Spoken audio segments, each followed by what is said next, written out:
Tired of missing out on explosive Memecoin launches? We're diving straight into how to snipe them with Bloombot and Phantom Wallet. First, make sure you have Bloombot installed and connected to your Solana wallet. On the Bloombot interface, locate the snipe function. This is your main weapon. Next, fund your Phantom Wallet with Sol. This is crucial, as you'll need Sol to execute your trades. Ensure you have enough to cover both the purchase and gas fees. Now, find the contract address of the Memecoin you want to snipe. Paste it into the designated field in Bloombot. Then, set the amount of Sol you want to spend on the purchase. Crucially, set your slippage. Memecoins are volatile, so a higher slippage percentage is often needed to ensure your transaction goes through. Start with 1015% and adjust if needed. Double-check all your settings. Then click Start Snipe.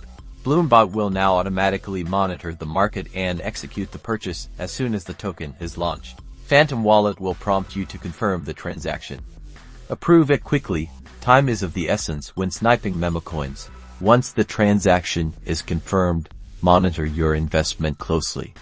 Remember, Memecoins are high risk, high reward. Have an exit strategy ready. Happy sniping!